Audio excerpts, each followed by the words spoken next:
Wafutanga taimi ole olanga Uwafa solo pese ata Eto mga yayo manatu Iupufa ale anganga Eo taimi aluta luta Leva sa telu ata iala O manatu na mama omo onga Sa tau tai esoleanga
Ia wala fai me foi whanunga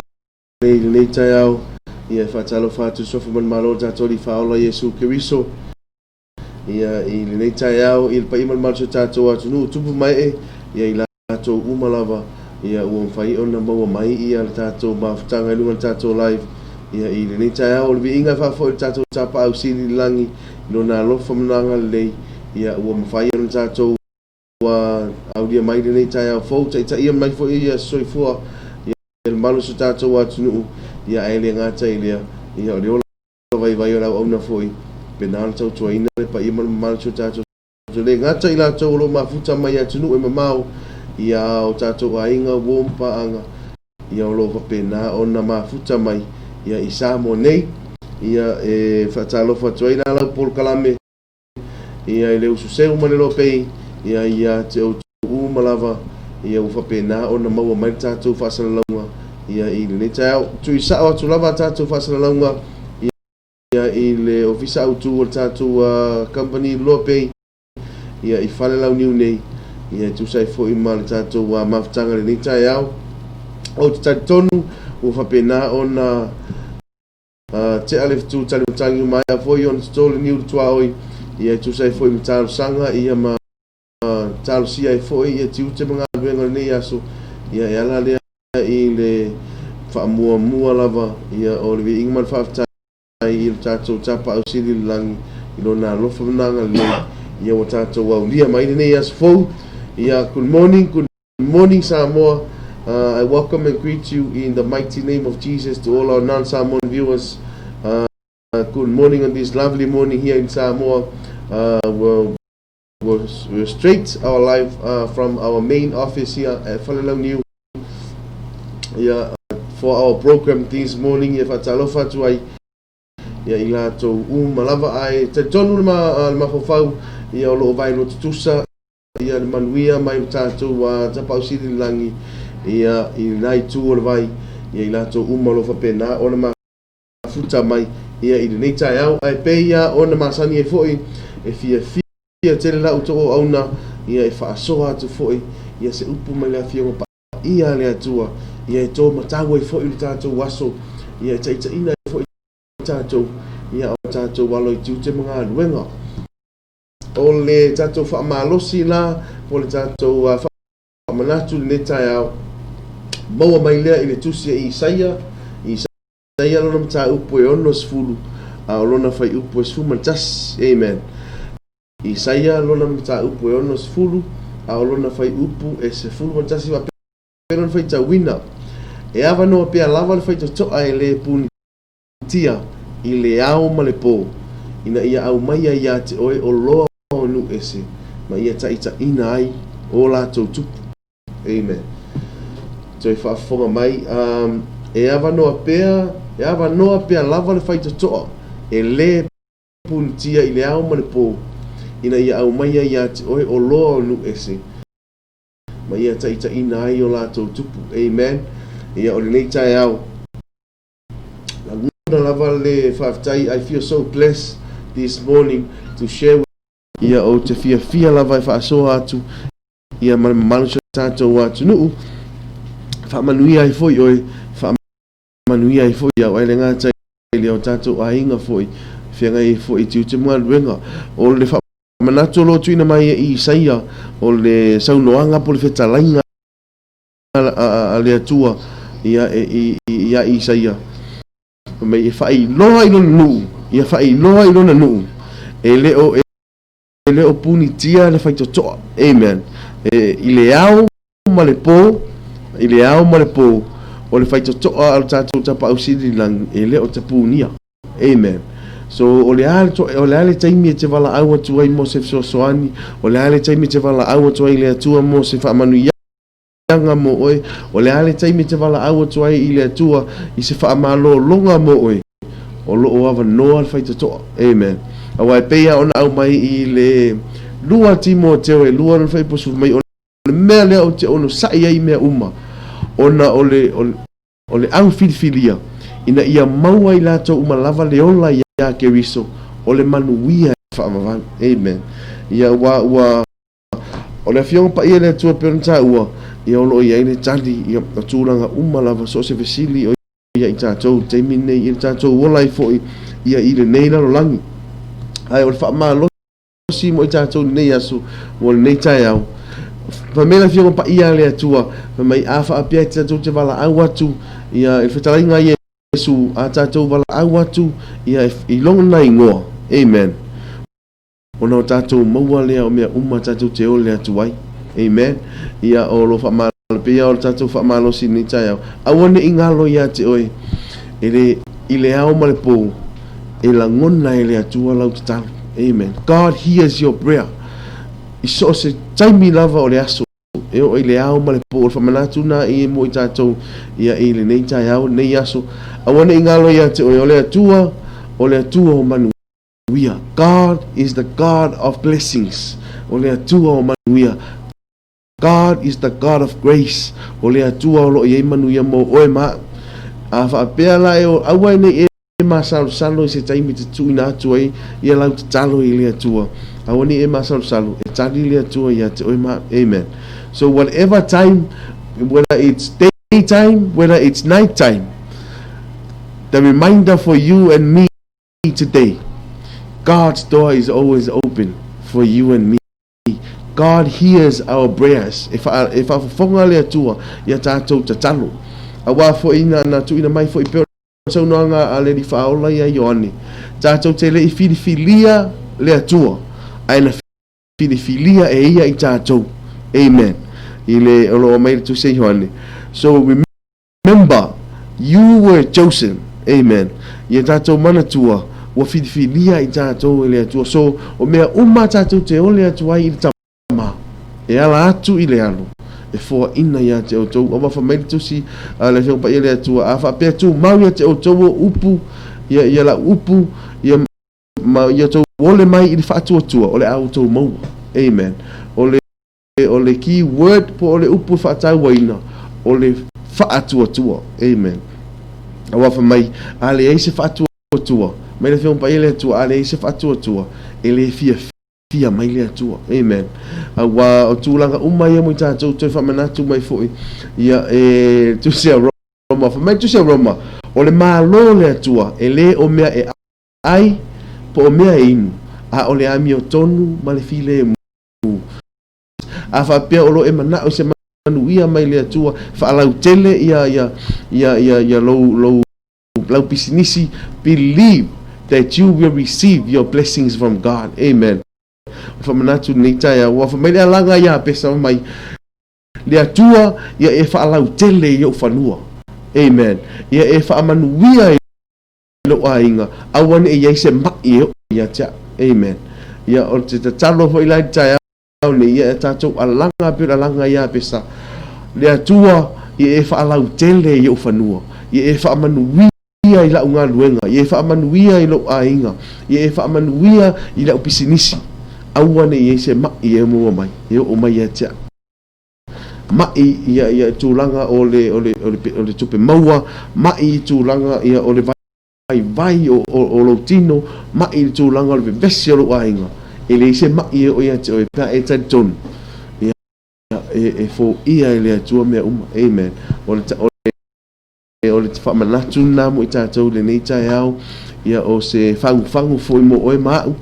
ia e taita ina ai e le ngata o i tātou tai tōtasi. Ai taita ina i fo i o tātou a inga. Believe and have faith that God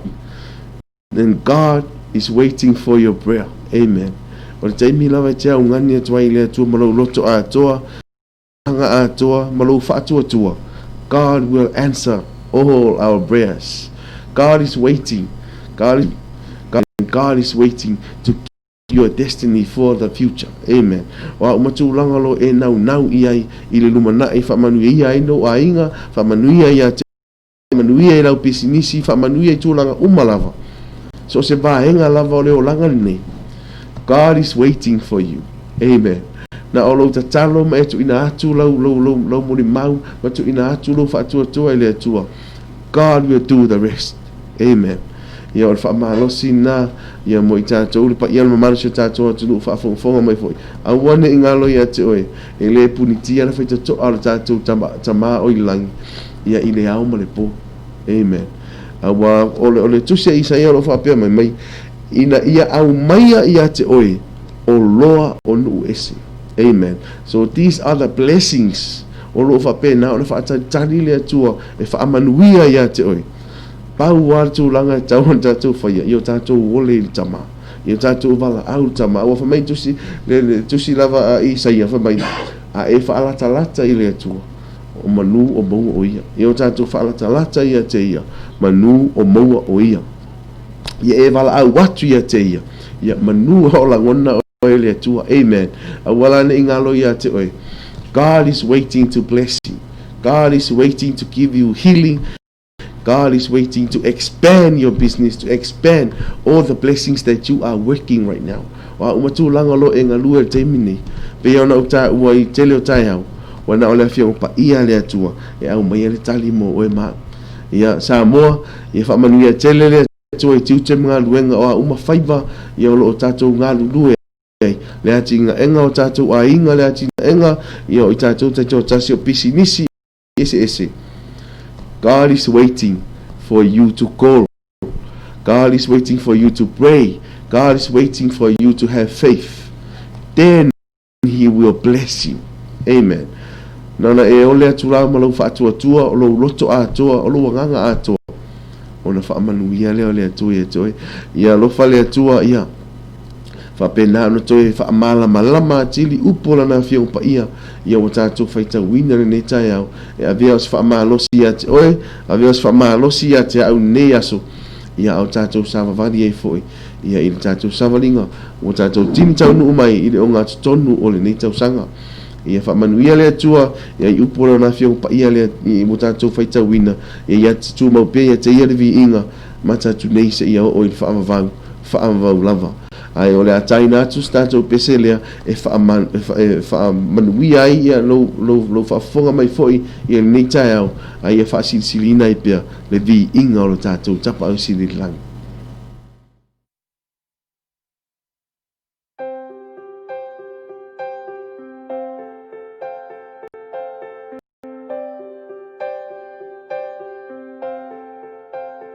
Ate ia langona taya le fa alomo le fa amai ule corona ua maulangona ua sola fo ia uma faufanga ua tau no ule upusa fola mai le amata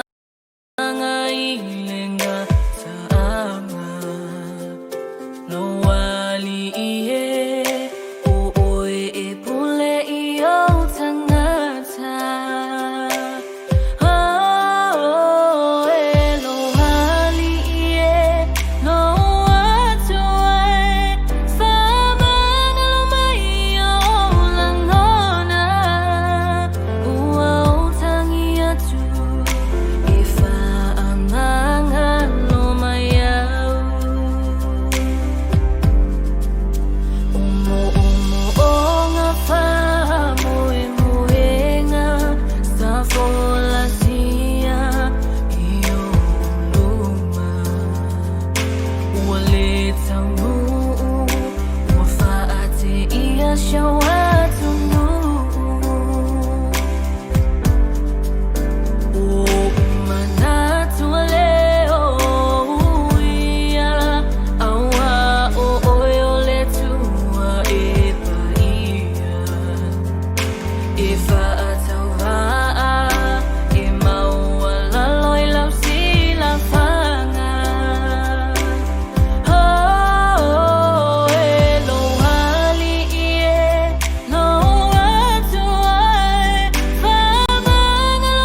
Samoa ngalua Se whaafofonga I talo ngai le whaatuatua I whaasifo atu I lau hawhio Mai atu mau Uro uviinga Ia mau pea Matu mau ngai lau pui puinga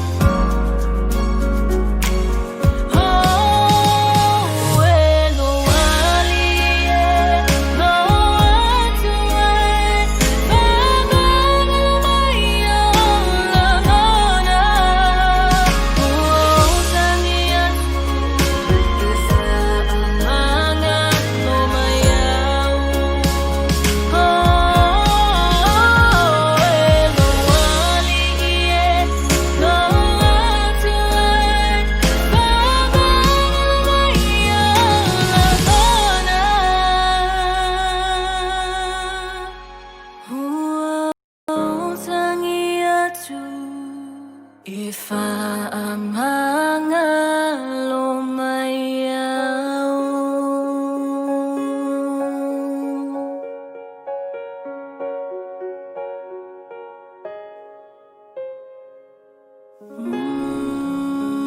Whaatalo whatu ia tō tari mai o tātou Port Kalame ia o le Usu Seu ma le Loabay nei tai au ia e toi whaatalo whatu ia le pa ia man mamalu si o tātou wa tunuu ia o wō mai masangi ia o ainga foi ele ngata i leo paanga masangi o tātou Port Kalame ia o le Usu Seu ma le Loabay nei tai au whaatalo whatu good morning Samoa ia o tari tonu ia pe ia o na Maria e foi al tatou a whamalosi nei tai au ia o te tari tonu ia o whamangeina foi ia le nai tu o le vai ia male mamalosi tatou atunu ia i tatou umalawa ia i tusa foi ma upu mawhiang pa ia le tu tatou foi tawina ai pe ana Maria e foi upu le tatou whatunga sa taina atu ona ole atu ai au mai ai tati amen ia if you talo fatu ai ila to uma ua mafuta mai i tatou live po le tatou Kalame nei tai au Whaatalo whatuai I si o mātou whaiwhi au ia pasta malutito ia le ngata I leo pasta kuini ia lea mai mua mai nei tai au whaatalo whatu tātou po Kalame ia te ulua le ngata I leo le ainga atoa lava ia I nei tai au whamunia le tui te mga luenga whenga I foi ia I nei aso Anastasia Lawina Yupelite Filo ma Alonso I fua manuia I lau sunga sio morio o nei tai au lo fatu ini Australia manuia lo waso whaftai tele manuia fo I tiute mga lo whaftai mafuta mai ia I tātou po Kalame nei tai au ia le sunga ia mafutanga whinumia I maloso I fua manuia I lau sunga morio o whatalo whatu fo I tātou po Kalame ia I lau sunga mafutanga ia o Paifalniko good morning from Melbourne from Brisbane ia Australia manuia telenga luenga whaftai manuia fo ia tiute mga luenga whengai fo I nā tunu Samantha Morris o I se talofa I lau sunga vise talofa atu whatalofa atu mai I New Zealand I whaftai tele mafuta mai ia le amen mai ia Samantha ia tatou whamalosi nei tai au vi inga fo I le atua ia e tusai fo I male upu whamani nei tatou nei aso Anastasia Yupeli Samantha Morris praise God ia o la autu I vanu ia o lo pena foi on familia foi ia I tusai foi male tatou upu nei tai au God bless ia familia mai foi tatou po Kalame Anna Leo good afternoon from Reno Nevada ia le mafuta mai foi ia le tofine ia Anna Lilo thank you for this beautiful song this is the first time I'm hearing it oh what a gorgeous voice praise God whaftai tele ia o musika na ia e whaanofi Maria e foi pa ima mo se tatou atunu whapena ona mafuta mai tatou Port Kalame tongi pausa foi ia o lo whaamanu ia foi o ia I le upu foi whaamalosi nei tai au whaftai tele mafuta mai ia whaftai foi ia whaangaina la o nanga ia al tatou Loabay te wala tu tatou pokalame o le usu seu ma le Loabay nei tai au ia e te mafuta mai ai foi ia mamoni mai foi ia lo faanga ia i o tau ainga uma ia i Samoa nei ia o tala ngā ono good morning from Kiwi Land ia o le au New Zealand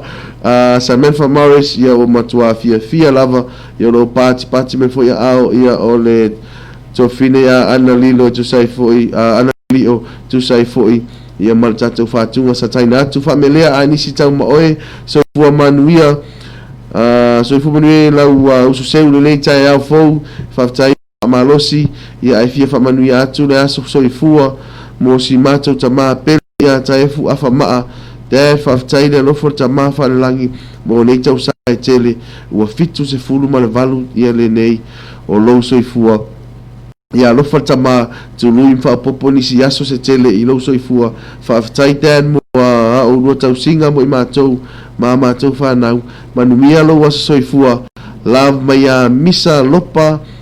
salani ia malfa nau pe telo lupe malfa nau Australia tai mo mili malfa nau o si foa solo vi malfa nau sa anga ka malfa nau so o pap marfana ia fa apea moke ia ai sili matou ai sili ai mai matou marfana ia love mai ia nau ia rofaanga ia alenga tai ia fa manuia foi le tua ile soifua pole o le tua a foi ia o le sunga ia fa amelea tau ma o ia se tasi foi ia o fena tau por kalame e fia foi mafuta mai ia i tatou pokalame le ngata tai awa u fiafi ia e momoni mai ia na lo faanga ia i siona tu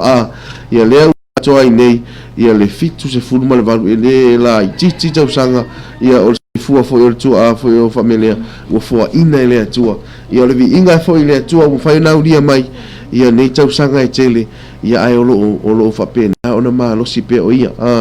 ia wale tele ta o familia e mo asiona ta mai o tino ia o tonu ia o le o fa malo lo e le atua ia se o tama ia po se o tua foi ia i le suafo Yesu Kiriso amen ia o tonu ia o lo fa pena ona maua uma ia i ainga i Samoa ia lo faanga foi o lo tau moni mai ia e le sunga ia familia tau mai ia i New Zealand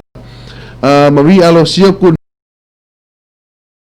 morning my paravise God bless you faftai tele mafuta mai pua le mamae le fauseu good morning ia la autu ivanu morning uso manuia la waso manaya nei tai au manuia tele fenga ia la sunga nei tai au amen faftai tele tai va tu ivanu ia tu sai foi ia mafuta mai ia tato po Kaminita familia tu tu mga luenga Maria Alosio lo pati mai ya Oliana Malaimi morning manuia tele tua all from Brisbane alo fatu Rocky Kyle morning from Sydney Uso ya Pastor Danny Teniseli lea ua good morning mania blessed day alo fatu faftai tele Pastor ya mo famonianga ya familia tu tu mga wenga foi fenga e foi ia ina tunu Maria Alosio ia lo pati mai vise momoli atu o lo faanga i tau au nanga ale ngata ia o tau umalava i le loa peisa mua ka pes faftai tele mo lo faanga faftai foi mo famani yang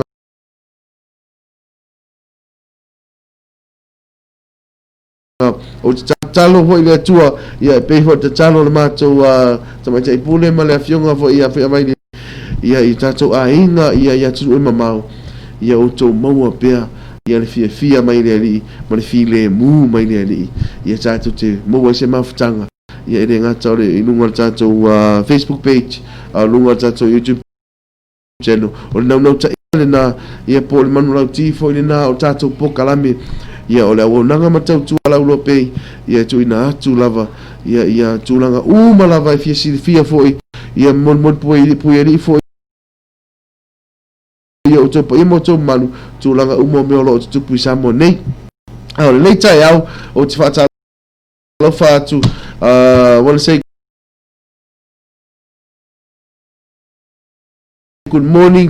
to all the pastors of Light of All Nation worldwide. Ele ngata i Australia,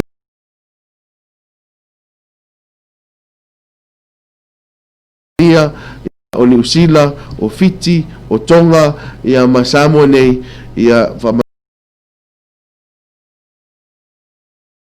whamanuia le atua, ia ineaso, ai le whaangalo i foi, ia na forgetting our papa, our prophet, ia pira e mari, whapea mamakara, ia tatonu ia lo whamania le atua, tūlanga umalo iai, o wā o lo o nofta talo fo ia le ngata i lea, whawhenga inga umalava, iso se tafo le nei nalo langi, lo whapena o na maua ai ia ma, ia whasalaunga le tātou Loabay, tau lātu tātou pokalamenu Usu Seu, ia whamanuia le atua o tau whaiva, a le ngata i lea, o le tau asuina leo le puvai o le ia mo le manu malo ina le nganga ma le fausia ina le malo le atua ia ilungo le nei na langi al nei tai au o le atai na atu ia se tatou pesen nei ia e whaafia ina ilo pa ia malo to mo le ngata o ila to uma ua whapena ona nu ia i le fi au mga luenga le aso i le whangalo ina fo ia tatou pisinisi o lango ina tatou por kalame nei tai au le Usu Seu ma le Loabay lo ia ila fionga ia li atawa James Arp whapea ia le au whaingaluenga atoa ia le Samoana car rental ia olo ia lato au nanga i tūlanga tau ta avale rent ia ane ngata ilia olo ia fo i lato au nanga ma lato tau tua i ta avale whaatau motu ia e momoni e tūla mea te utou ia le best whamai ia le uso ia tau ia ane ngata ilia ia o le tatou ako group olo ia ile ako chemicals ia olo ia ile lato o nanga so sto inga vai la au mo mia i so se vaenga ia ane ngata ile fa mai na olo mota mo lawa ia ane ngata ile olo sa olo ia ile o nanga le ako chemicals fa pe foi la lato ako mechanic ia olo ile lato nanga le tutau engineer fa pe wa mata no mai lo sa ia fo mai ia lato te fo o mo mai lo sa ia i tūlanga tau engineer e le whangaloina fo ina le lātou a tau tua i ngā se senga o mea tau mafa o ia mo le mamalu le atu nuu ia i le lātou whale ainga o le mānai e olo i le o ngā tonu o tau langa ia pia e whaina e su e mai afe iai ia was whasini ngā malo se nei aso ia o le atai nātou tātou pesen nei ia e whaano whimari e fo i tātou atu nuu ia whapenao na mau mai na o nanga alau Loabay ni tai au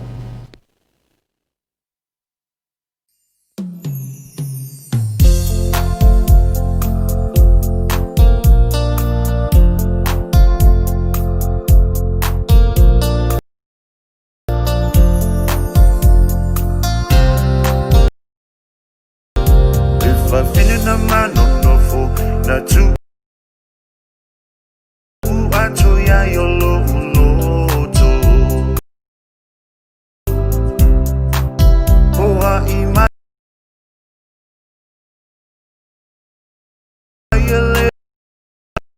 Tausi fo ia pe a o mai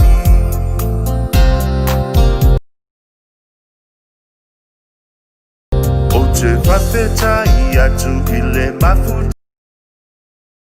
tanga sa tai ai na tonu lava i na tua se laupa se nelo no fo mai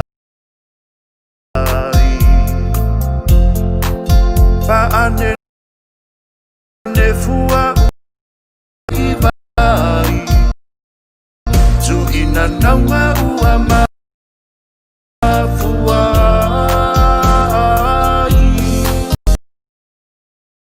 pa apetai a Yesu le mata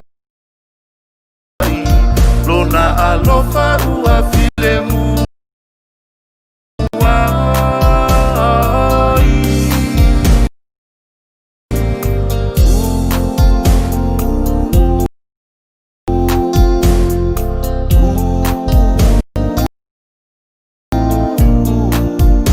ele wale mali naunga ua mafuai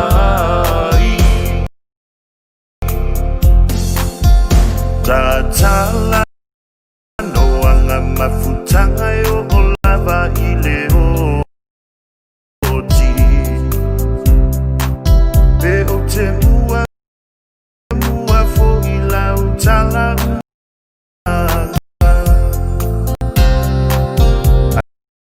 Ai wi ilea ua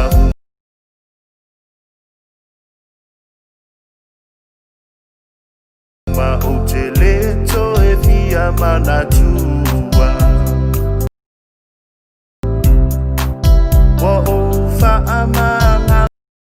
loia o iluma o le atua Aloia yo whaiva ia manuia lau whaalua Ua tele ole ni wanga lele ile atua No fo maulo ila ufa alua Ele ua le mali ivai Tu ina naunga ua mafua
I felt it yesterday,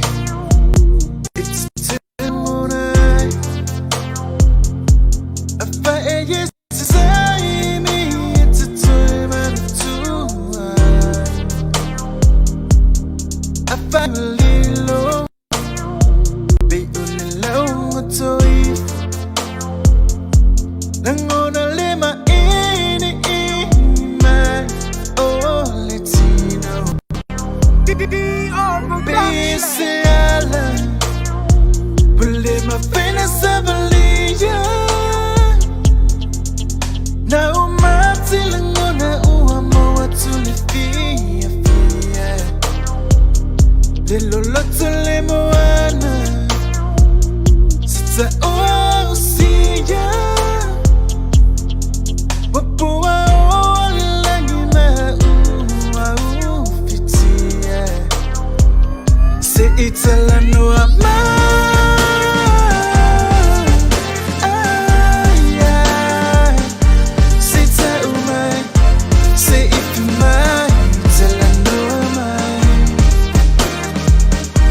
It's a la no ama.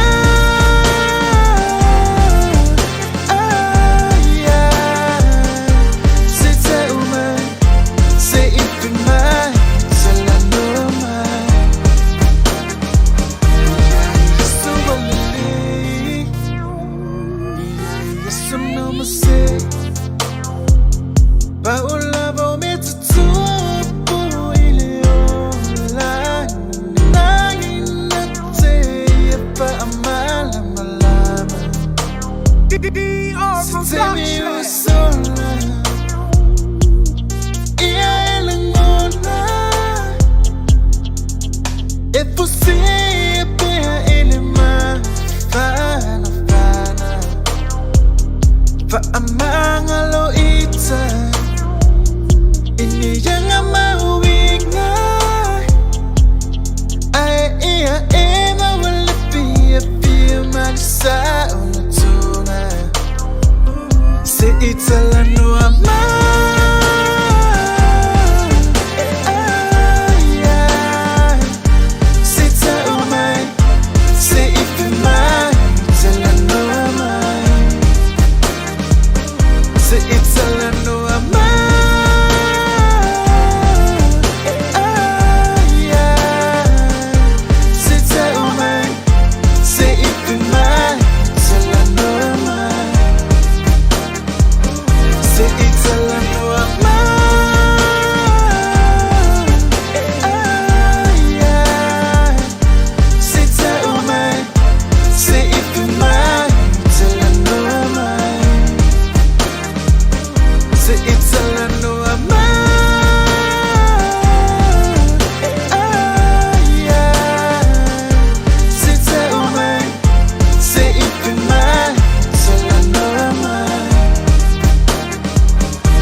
Ya tu fa sala tu pa imal mal ta tu tunu tu tali mai fu ta tu longa ia e tātou pokalame masani ia o le Usu Seu mo le Loabay nei tai au ia peivo i ona malia i fo ia tātou whātunga o lo tu ina atu o whamea ani isi tau mo oe ia masio u tu fine ia ana lilio ia mo le whaangaina tātou musika ia tu langa na i tātou ia mo o mia sina ta mai whaalu si lusi o tai au ia aere i amata ia fo ia tu te mga luenga fo ia ele ngata i tono tātou wa inga i mauta malawa i au tātou whalwhenga luenga ia e whatalo whātua i fo ina ia i manu si tātou tunu e wa whapena o na mafuta mai tai au ia i samo nei ia i lona solua sumalfa o iuni ai o matua ma nei al sulu ma nei la ia i samo nei ia o tari tonu ia o lo whapena ona matua ma lulu ani usila te mine ia lefa mai ia ia le soi mai ia mari alo sio ia pati mai fo ia ona au ia nei tai au faftai tele ma futa mai ia o tulanga ni sifo vaenga o lo o tupu i samo nei ia o te tonu se taimi ia i le o uni nei ona tuina tula tātou tala mai samo ia e fonga fo ile pa ima martu tātou mo le whare leia mani anu alu inu mosio tātou watu ia o matanga ruenga ta itasi ia o vaenga ta itasi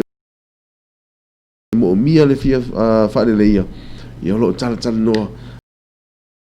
ia o tātou ta itai ia e tu sai fo ima le fono ia i le fono le palemeni o se pe ona ta ua i le pokalamena so nafi ia tātou tala mai Samoa ia nisi fo i vaenga o lo a nginga i lunga o tātou fono le palemene ia pe fon sau noa i fo ia le fionga le ni palemia ia tūlanga le nisi fo o sau noanga malafonga sa tu ina mai ia i lunga fo i o fasana launga tau televise ia tu sai fo i ma se tasi o whawhianga inga ia sa ia tu ina ni la fonga foi ia tau whaaleanga foi pe whai loa i foi nisi e kale sia ai o taimine o tanga ole tu langa le por tara la volunga le o lo ia i taimine tai isi e kale sia sa afia ia i nisi foi la fonga sa tu ina ele afia matangi isfa matalanga ale ngata idea io nisi e kale sia ai o piano tu ina tu foi i potia na fi ma chacho por kalamer chau fi afi fa no noanga na lo fe ngai misa mo te mini o tele ia nisi o chacho o matua pangatia ona o le fa ma el covid sumaliva ia ai toi langa mai foi mai vaenga ia pe o tulanga ia o le tala fi ngai tele mai le tau ona fa aluina se tatou taimi ia tau ua tala no ina tulanga le ia i tu ina mai le o la fonga foi ele mau ai se no fo le ia e kale sia ai pe o tulanga na ia ele pe ona ma tata no foi manu so ia lai la so na fia tatou malava wa ke Cristiano Samoa tatou malava wa tatou lotu ia ele to mena o mia ia to ina tulanga fa pe wa tatou yai le unga time we are in the end of time ai koe kala ngoa ngi mau mea le tau ia menei mau whamatalanga ia afia i leisi tangata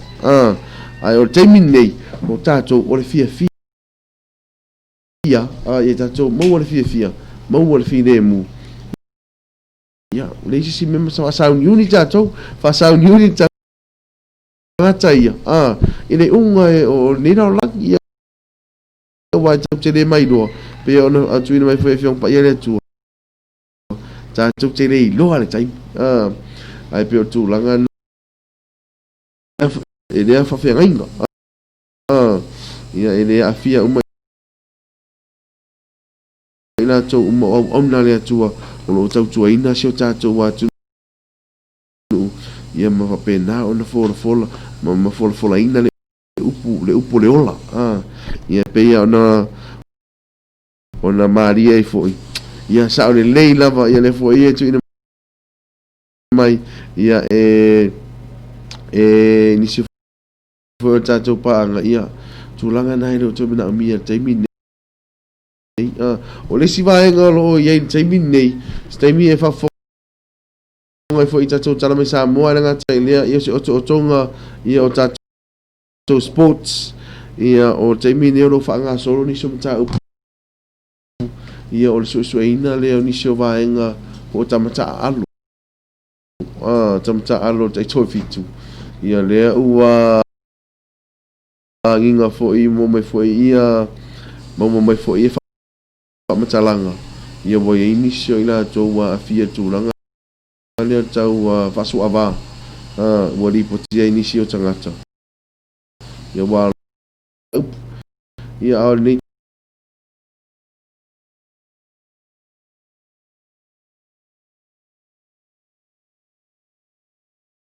Chaya onde samo mai ai foi ia tu se foi manisio la uso o lo fa pena ona o tu foi ia i le fata longa male yungi nakpi ia tu langa na ro ia le so ina le mta pu ni chaya ni si foi su yo tato tato fitu ia lunga la vol fa so ava lunga le ava ona le final ia on ta fiofi ia ma control ia ai tu langa nai tau faitete le lei e mise ila tau lo tau aveina ia le suafa o se tau atunu ila tau ama pasa o se tau atunu ia ale inga ana isi alon fa na o se tau atunu o lo tau sili mo le mele lei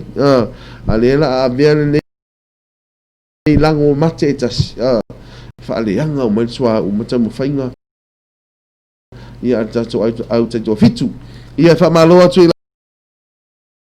tato uma ia o faina mafuta mai ne tai Maria alo sio le ua failo mai lua suma le minuto te le tula e valu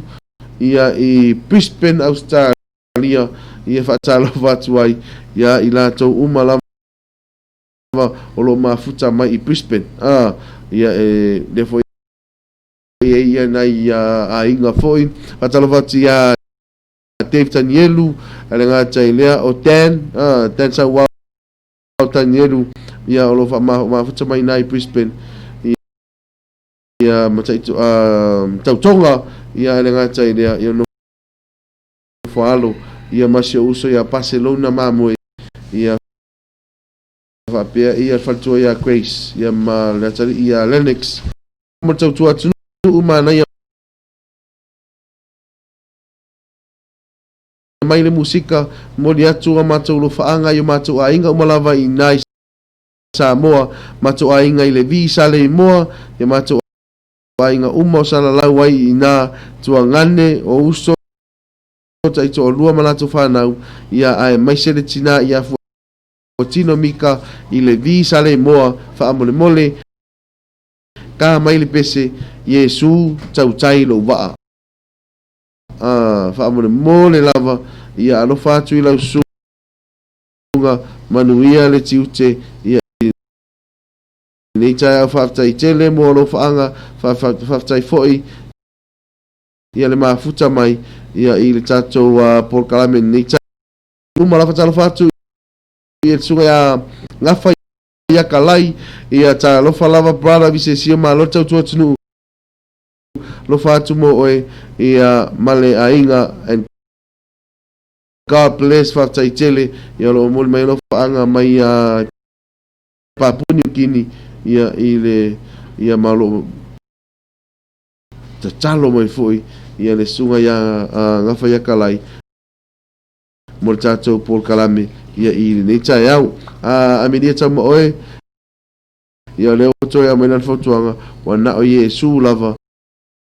e sao ai pauanga ia nga o Yesu o lava e sao ai ta so o le fia man fa to le tua soifua mau al fel fani ia o tangata umalava manuia tato waso fa tai tele mo fotuanga tonu ia lo fa pena ona mau o mai tato le filemu ia o tofuola polo ai ki nga i fua fai ai i ngā mea ai tu ia i lea tua na tfamsino le na fifi au ia mana la unga mana upu sa ole nei ia fai ai ka ko fei kai fua lava faftai tele tofuola ia faftai foi mo le fautuanga ai sa ole nei lava pe fai one map se te fanno famatua inu ia lea foi ua mafuta mai tato Pokalame malo lava ia from Alaska isole ia le nu ua maluru ia lofa pena ona mafuta mai foi ia le sunga ia se te fano famatua inu ia faftai tele mafuta mai familia anisi tau maoe ia ta lofa lava lofa ia fia moni atu lofa anga mo ainga lava isa moa ai mesele ainga iwa wala ia lo tapena ina le asa soifua po ia o le tamapele ina ia manuia le tapena nga o le asa soifua dad manuia lo asa soifua fafta tele lofa anga na o lo momoni mai ia le sunga ya familia anisi tau moe ia mai i New Zealand o tonu ia wo na lafo mai ia tupe mauti noa ale toru a fet fafe ia tupe de sa lafo mai ia sunga familia wala as fine now Umalava, wow, that's a long name. Ma elenga email lei Umalava Uni a ngale faftai tele le wa mafuta mai tato Paul Kalame alofa atu mai ile le pu'a stoa i sale au muale pata sole ia faftai tele mafuta mai ia faisi levo kede koe in matoi tu malo ia ai faftai tele ia mafuta mai foi ia i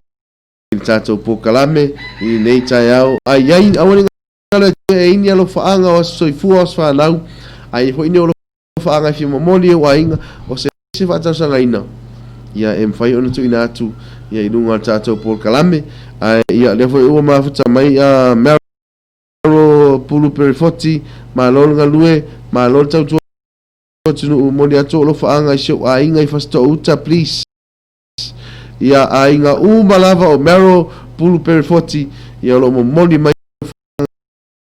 ia o le sunga fo ia mero pulu perifoti mo na inga o malava i fasi to uta ia le foi ua mafuta mai seu anti lea ia vailangi ia lenga lea ia tautonga ia ene fau mui ia manai o te ia kalameli ia ma EJ ia lo mafuta mai Christchurch New Zealand faftain mafuta mai ia lo mon me foi lo faanga alo fa tele mo to ia ono sai le malulu ia New Zealand ia wa lo mana ia pere ma fana isa mo nei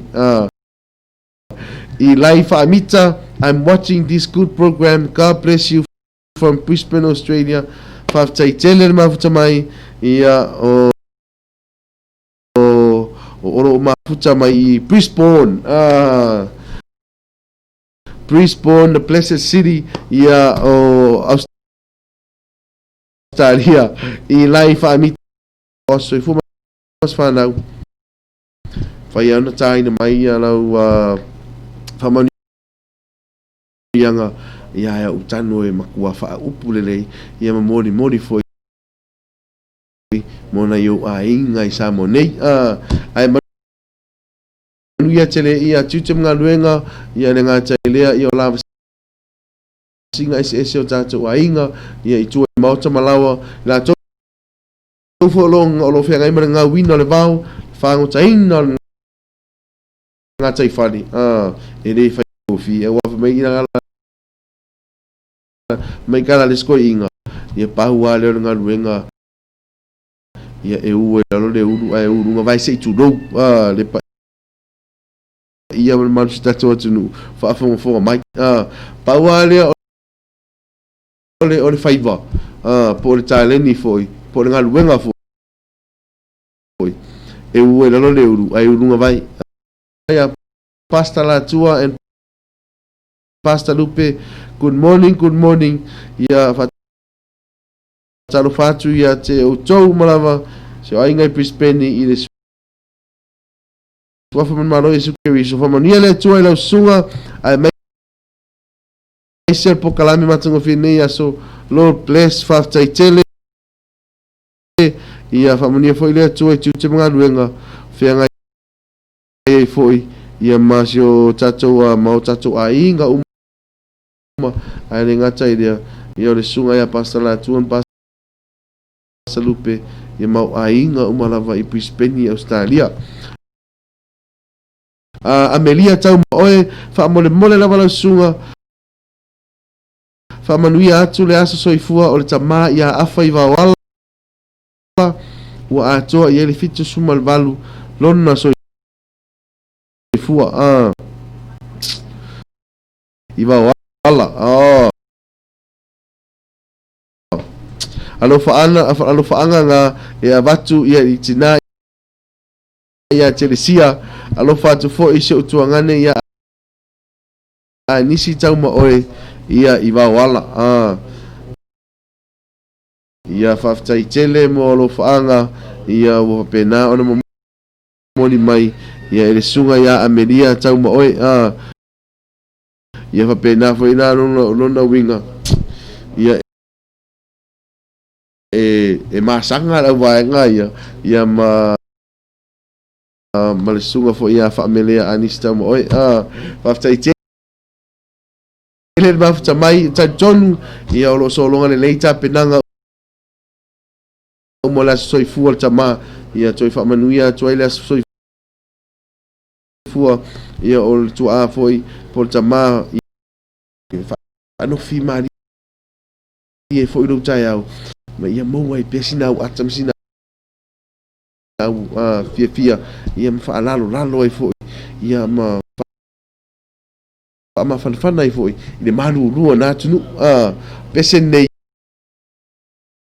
mo ila to umo mafuta mai tato pokalami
ngai loa ngianga fai va olo uso le ngai fai lele o ule ale kamau langa pepe eso o mala vai lo uso ngai fa finge o que le fia va bien le o ufo i se vale e malili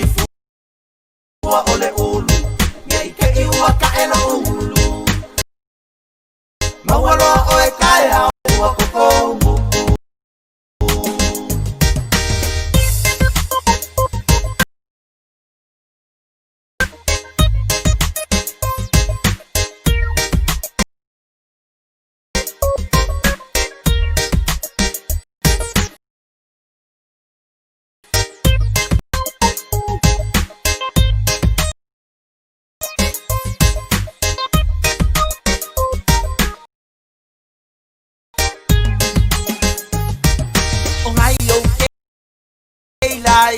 so umaya o ele kaukala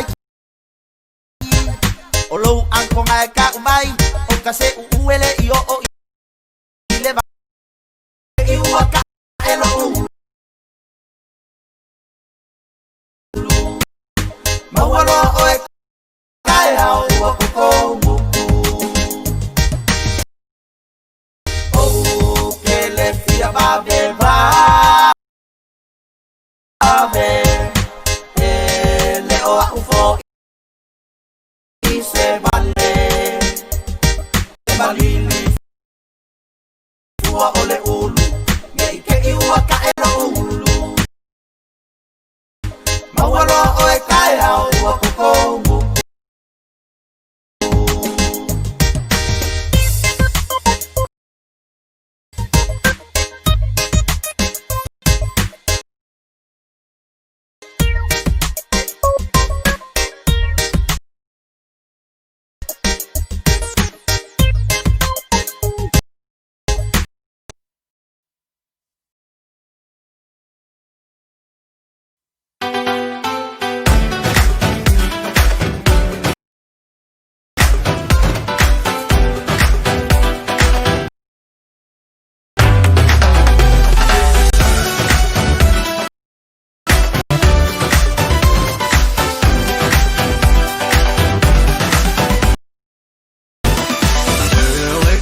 la lele tadiana seru olo na ulu ma filifili olo na bonga fasisi ona mata ina usa ulu samo solo lor male ipua laisa ai leito alo na moa e ma salo na oto ore samo moa e tautala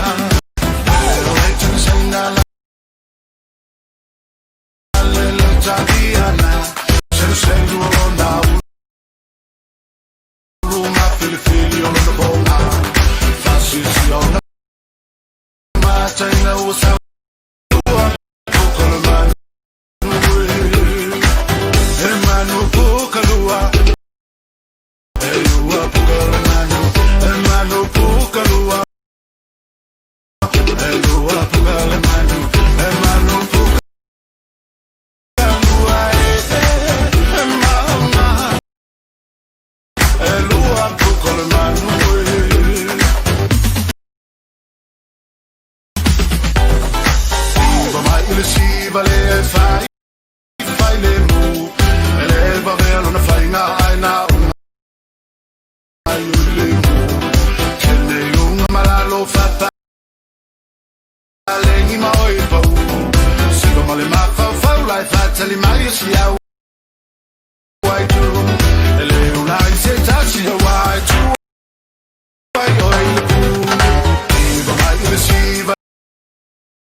Ia toi whatalo whatu ia toi tari mai fo ia tātou Paul Kalame ia o le Usu Seu ma le Loabay nei tai au ia toi whatalo whatu ma o folo whatu ia inga wo paanga umar tātou Paul Kalame nei tai au mwhaftai atu ia lo mafuta mai ia i tātou Paul Kalame nei tai au whaftai foi ia i lato uma sa va pena ona mol me foi lo faanga ia inga ele ngato a inga sa moni ia o la Paul Kalame ia ma le pulenga foi ma le ofenga venga ia tātou Loabay whaftai atu ia i a inga foi ma wo ia mo le sani fia mo foi nei tai au ia i tātou Paul Kalame au tulanga umana ia o le whawhiwhiaina lava o le tau pa ia mo lau tau manu tua ia ma inga foi ia ai whaanoa no ai whanau a o a hoa toa tēnel whanau a o lea sa maa nei a lava le a onga le siaso malolo le siaso a onga le siaso malolo le siaso al meno ia lea la atoe foi lava ia i le toe a matalia o onga foi mai le aso fua se ia pa ia le aso wharaigli o te mila nei nisio to te reo a onga ua mai ala to suenga foi i le onga tonu tausanga o le a se taimi foi fai malo longa o le toi ae lola ia o le toi foi la ia i taimi tuai ai o tūlanga na i tātou whakaso longa o le tātou Paul Kalame foi ia i nei tai au o te tonu ia o tātou tintanu mai foi ia si ui o tātou Paul Kalame ia i tūlanga umalava ia ua iai ia nei tai au whaftai atu ia ma moni atu foi le nganga ia o whaftai ia i lātou umalava sa moni mai ono whaanga po whamanatuina foi o lātou waso soifua i le aso nei ia mai sea pito matua se ia o a i se pepe mea po se pepe foi wa a toa masina a toa tausanga ia whamanuia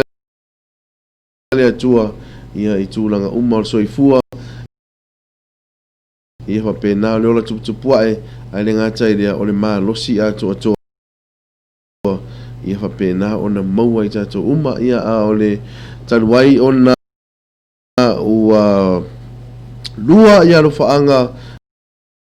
ia e moli foi moli tamā foi ia afa i wala ia le atoa foi o le fitus fuma le balu ia le matua foi o le soifua ia o le tua ia o le susunga ia tauma oi nisi tauma oi ia le foi na moli mai foi no faanga ia o Ameria tauma oi ia moli tamā lava ia afa ia i wala